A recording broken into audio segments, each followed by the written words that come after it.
أعوذ بالله من الشيطان الرجيم بسم الله الرحمن الرحيم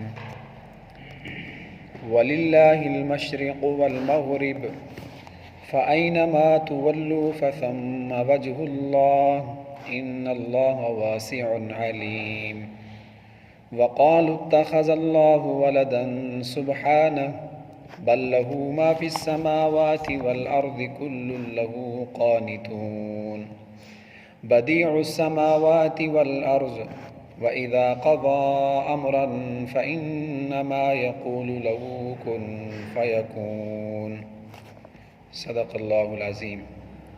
سورۃ البقرہ آیت نمبر 115، 116 اور 117 آپ حضرات کے سامنے تلاوت کی ہے۔ ترجمہ یہ ہے وَلِلَّهِ الْمَشْرِقُ وَالْمَغْرِبُ، اور اللہ ہی کے لیے ہیں مشرق اور مغرب۔ فَأَيْنَمَا تُوَلُّوا فَثَمَّ وَجْهُ اللَّهِ، پس جدھر بھی تم منہ کر لوگے پس وہیں اللہ کی ذات کو پاؤ گے۔ بے شک اللہ واسع، بڑی وسعت والا ہے، علیم، جاننے والا ہے۔ وَقَالُوا اتَّخَذَ اللَّهُ وَلَدًا، تو ان لوگوں نے یہ کہہ دیا کہ اللہ نے تو بیٹا بنایا ہے۔ سبحانہ، اللہ تو اس چیز سے پاک ہے۔ بل لہو ما فی السماوات والارض، بلکہ سب کچھ وہ اللہ کا ہی ہے جو زمین میں یا آسمانوں میں ہے۔ کل لہو قانتون، ہر چیز اللہ کی فرما بردار ہے۔ بدیع السماوات والارض، وہ اللہ تو آسمان اور زمین کو پیدا کرنے والا ہے بغیر نمونے کے۔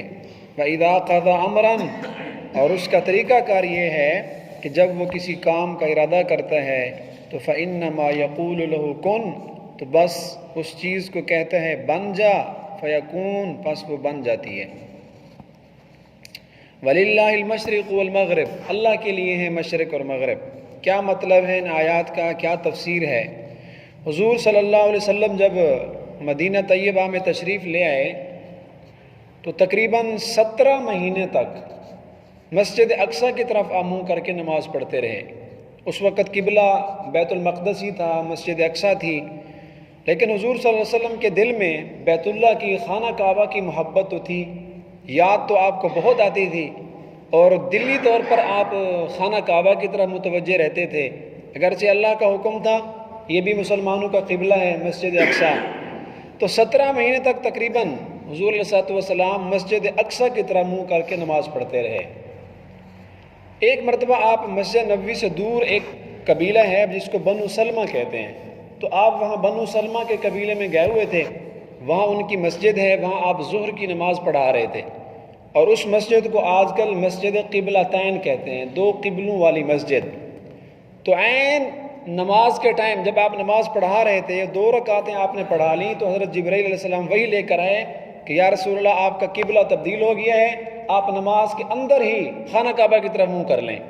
تو 2 رکعتیں آپ پڑھ چکے تھے مسجد اقصی کی طرف منہ کر کے، نماز کے دوران وہی آ گئی، حضرت جبرائیل حکم لے آئے کہ اللہ کا حکم ہو رہا ہے، اللہ نے آپ کی جو دلی محبت تھی خانہ کعبہ کی طرف، جیسا کہ قرآن مجید بتلا رہا ہے قد نرى تقلب وجهك، کہ اے حبیب ہم سب کچھ جانتے ہیں یہ آپ کا دل جو بار بار خانہ کعبہ کی طرف لوٹتا ہے نا، ہمیں اس کا بھی پتہ ہے، اس لیے آج ہم نے آپ کی اس محبت کی لاج رکھ لی، لہٰذا آپ دوبارہ خانہ کعبہ کی طرف منہ کر کے نماز پڑھیں۔ تو نماز کے دوران آپ گھوم گئے، تو 2 رکعتیں پڑھی تھیں بیت المقدس کی طرف منہ کر کے، اور آخری 2 رکعتیں پڑھی خانہ کعبہ کی طرف منہ کر کے۔ اس لیے جو مسجد ہے جس کو مسجد قبلتین کہتے ہیں، ہمیں بھی اللہ نے موقع دیا تھا، گزشتہ سال عمرے پہ گئے تو اس مسجد کے اندر بھی ہم نے زیارت کی، نفلیں پڑھی، تو مسجد قبلتین 2 قبلوں والی مسجد، تو 2 رکعتیں پڑھی اقصی کی طرف اور 2 رکعتیں پڑھی خانہ کعبہ کی طرف منہ کر کے۔ لیکن بعد میں یہ جو یہودی اور مشرک عیسائی لوگ تھے، انہوں نے بڑے اعتراضات کرنا شروع کر دیے کہ دیکھیں بھی جس بندے کا قبلہ ہی ایک نہیں ہے تو اس کا ہم کیا اعتبار کریں؟ کبھی وہ کہتا ہے ہمارا قبلہ مسجد اقصی ہے، کبھی کہتے ہیں ہمارا قبلہ خانہ کعبہ ہے، کچھ نمازیں ادھر منہ کر کے پڑھتے ہیں اور کچھ نمازیں خانہ کعبہ کی طرف پڑھتے ہیں، یہ کیسا دین ہے، ہم اس کا کیسے اعتبار کریں؟ تو جب یہودیوں نے یہ اعتراضات کیے حضور علیہ السلام کی ذات پر، پھر اللہ نے یہ آیات بھیجی جس کا آج ابھی درس ہو رہا ہے وَلِلَّهِ الْمَشْرِقُ وَالْمَغْرِبُ۔ اللہ پاک نے فرمایا دیکھو بھئی مشرق مغرب یہ سب اللہ کے قبضے میں ہے، ان سب چیزوں کا مالک اللہ ہی ہے۔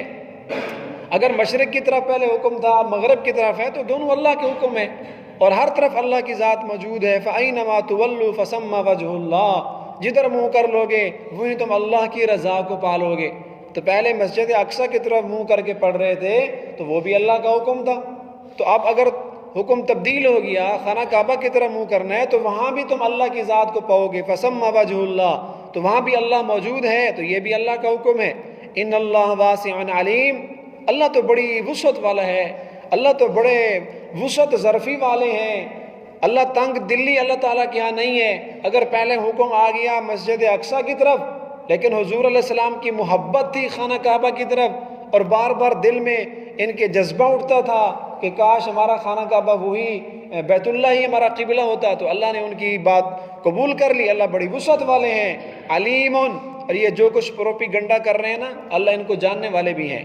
وَقَالُوا اتَّخَذَ اللَّهُ وَلَدًا، ان لوگوں نے تو یہ کہہ دیا کہ اللہ نے اپنا بیٹا بنا لیا ہے۔ اب پیچھے 3 قسم کے لوگوں کا ذکر ہوا ہے، یہودی، نصارہ اور مشرکین مکہ۔ تو یہ تینوں قسم کے لوگ مشرک تھے، یہودی بھی، نصارہ بھی اور مشرکین بھی۔ ان سب کا دعویٰ تھا کہ اللہ تعالیٰ کی اولاد ہے، اللہ تعالیٰ نے بیٹا بنا لیا ہے۔ یہودی یوں کہتے وقالت الیہود عزیر ابن اللہ، یہودیوں نے کہہ دیا کہ وہ حضرت عزیر علیہ السلام وہ اللہ کے بیٹے ہیں۔ وقالت النصارى مسیح ابن اللہ، اور عیسائی کہتے تھے کہ حضرت عیسیٰ علیہ السلام اللہ کے بیٹے ہیں۔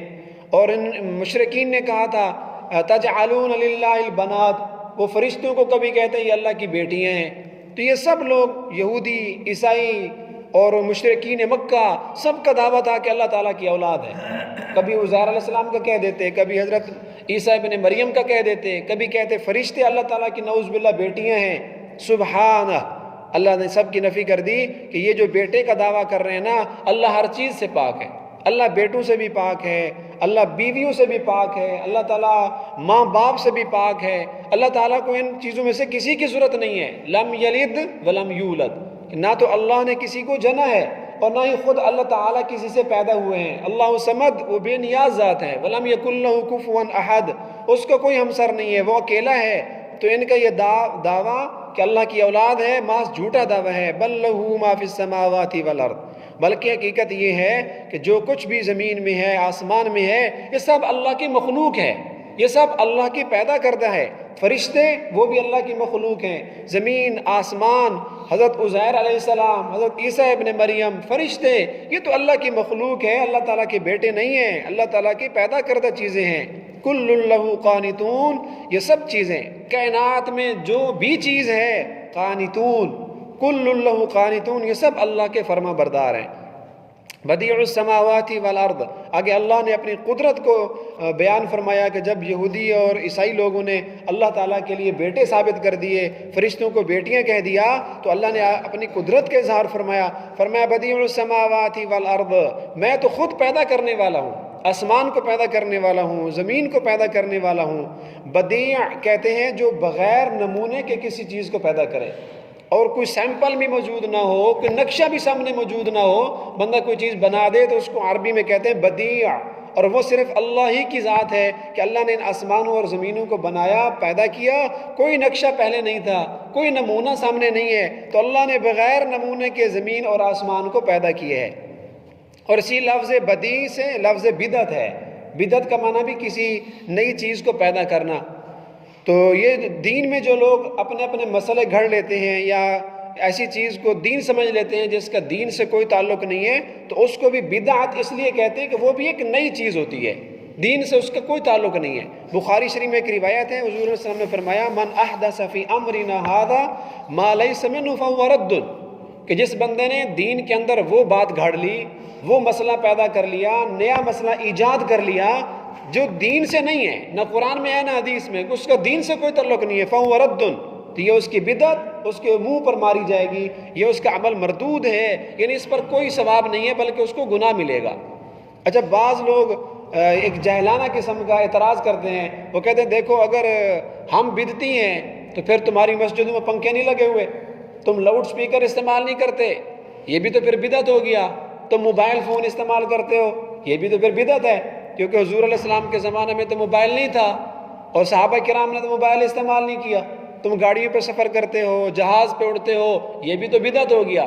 تو یہ بالکل جہلانہ قسم کے اعتراضات ہیں، اس لیے کہ دیکھیں بدعت کی دو قسمیں ہیں، ایک ہے بدعت لغوی، ایک ہے بدعت شرعی۔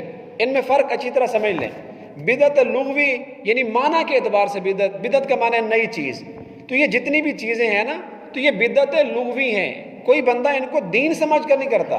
ہم لاؤڈ سپیکر استعمال کرتے ہیں، کوئی دین سمجھ کے کرتے ہیں، جمعہ سے پہلے جو تقریر ہوتی ہے اس کو دین سمجھ کر نہیں کیا جاتا، کبھی جمعہ سے پہلے بیان نہیں بھی ہوتا۔ تو یہ جتنی بھی چیزیں ہیں ان کو کوئی دین نہیں سمجھتا۔ موبائل فون استعمال کرتے ہیں، ہم اس کو دین تھوڑا سمجھتے ہیں۔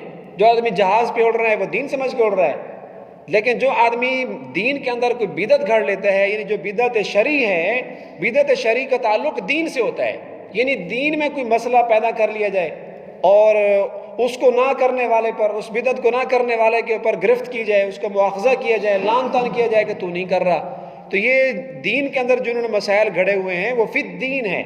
اس لیے حدیث میں الفاظ بھی یہی ہیں، من احدث فی امرنا ھذا، کہ جس بندے نے ہمارے دین میں کوئی مسئلہ گھڑ لیا۔ ہاں یہ جو دنیا والی چیزیں ہیں نا، اگر ان کو بھی کوئی آدمی دین سمجھ کے کرے گا تو یہ بھی بدعت ہو جائے گی۔ مثلا کوئی گھڑی پہنتا ہے تو دین سمجھ کے پہنتا ہے کہ تو دین ہے، تو یہ بھی بدعت ہے، یہ بھی گناہ ہو جائے گا۔ موبائل استعمال کرتا ہے دین سمجھ کے تو یہ بھی گناہ ہے۔ تو یہ جو دنیا والی چیزیں ہیں، نئی نئی ایجادات آ رہی ہیں، جدید ٹیکنالوجی آ رہی ہے، یہ لغوی اعتبار سے بدعت ہے، یعنی اس کا معنی نئی چیز، تو یہ نئی چیزیں ہیں، لیکن ان چیزوں کا دین سے کوئی تعلق نہیں ہے۔ جو حرام ہے بدعت، جس سے روکا گیا، جس پر وعید ہے، وہ ہے بدعت فی الدین، جس کو بدعت شرعی کہتے ہیں۔ تو بہرحال یہ جو بدعت ہے یہ بہت بڑا کبیرہ گناہ ہے، اور لکھا ہے علماء نے کہ اگر کوئی آدمی بڑے سے بڑا کبیرہ گناہ کر لے، بلکہ 100 کبیرہ گناہ کر لے، 100 کبیرہ گناہ، بدعت کا گناہ اس سے بھی زیادہ ہے۔ حتیٰ کہ آدمی کوئی مسجد کے اندر بیٹھ کر 100 بوتلیں شراب کی پی جائے، اس کا گناہ جو ہے پھر بھی کم ہے، بدعت کا گناہ اس سے بھی زیادہ ہے۔ اس لیے کہ جو آدمی بدعت ہی ہے اور دین میں بدعت پیدا کرتا ہے، وہ تو دین کا حلیہ بگاڑ رہا ہے، وہ دین کا نقشہ تبدیل کر رہا ہے۔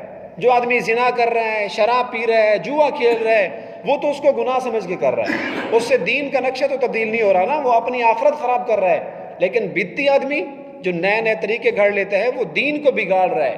بلکہ بعض علماء نے اتنا تک بھی لکھا ہے کہ جو مسئلہ دین میں نہیں ہے، اگر کوئی آدمی اپنی طرف سے گھڑ کے پیش کر رہا ہے تو ایک قسم کا مدعی نبوت ہے، وہ نبوت کا دعویٰ کر رہا ہے، اس لیے کہ یہ مسئلہ نبی علیہ السلام نے بیان تو نہیں کیا، یہ حضور نے تو یہ طریقہ نہیں بتایا، تو یہ اپنی طرف سے جو طریقہ گھڑ رہا ہے تو نبی کا کام ہے۔ دین بنانا، شریعت بنانا یہ نبی کا کام ہے، اور امتی کا کام ہے دین اور مسئلہ بتانا۔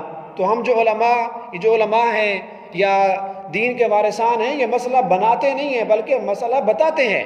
تو اگر کوئی مسئلہ اپنی طرف سے بنا لیتا ہے، کوئی نئی شریعت گھڑ لیتا ہے، تو یہ بھی ایک گناہ مدعی نبوت ہے۔ اللہ تعالی ہم سب کو اس بہت بڑے گناہ سے محفوظ فرمائے۔ اور بدعت کا سب سے بڑا نقصان یہ ہے، حدیث پاک میں آتا ہے ان اللہ قد حجب علی کل صاحب بدعہ، کہ اللہ تعالیٰ نے جو صاحب بدعت ہوتا ہے، بدعتی ہوتا ہے، اس کے دل کے اوپر اللہ تعالیٰ نے مہر لگا دی ہے، اس کو کبھی ہدایت نہیں ملتی، اس لیے کہ وہ دین سمجھ رہا ہے۔ اس کو روکیں گے بھائی یہ دین میں طریقہ جائز نہیں ہے، حضور علیہ السلام نے یہ عمل نہیں بتلایا، قرآن میں نہیں ہے، حدیث میں نہیں ہے، تو ان کی سب سے بڑی دلیل کیا ہوتی ہے؟ بھی کر لو تو حرج کیا ہے، کر لینے میں کیا حرج ہے، کیا ہو رہا ہے آپ اگر کر لیں؟ تو چونکہ اس کو اللہ کی طرف سے پھٹکار ہے، اللہ نے بدعتی کو کبھی ہدایت کی توفیق نہیں دینی، اس لیے پھر وہ الٹے پلٹے اعتراضات کرتے ہیں۔ تو اللہ تعالیٰ ہمیں دین میں بدعت کرنے سے محفوظ فرمائے۔ وَإِذَا قَضَى أَمْرًا فَإِنَّمَا يَقُولُ لَهُ كُن فَيَكُونُ، اور آخر میں فرمایا کہ دیکھیں اللہ نے زمین آسمان کو بغیر نمونے کے پیدا کیے ہیں، اور اللہ کے پیدا کرنے کا طریقہ کار یہ ہوتا ہے اذا قضى أمرًا، کہ جب اللہ کسی کام کو، کسی چیز کو پیدا کرنے کا ارادہ کرتے ہیں تو فَإِنَّمَا يَقُولُ لَهُ كُن، بس اللہ کا سسٹم اور طریقہ کار یہ ہے، اللہ اس چیز کو کہتے ہیں تیار ہو جا، بن جا، پیدا ہو جا، تو اللہ کے اس حکم کی تعمیل کرتے ہوئے فیکون، وہ چیز فوراً تیار ہو جاتی ہے۔ اللہ تعالی ہمیں ان باتوں پر عمل کی توفیق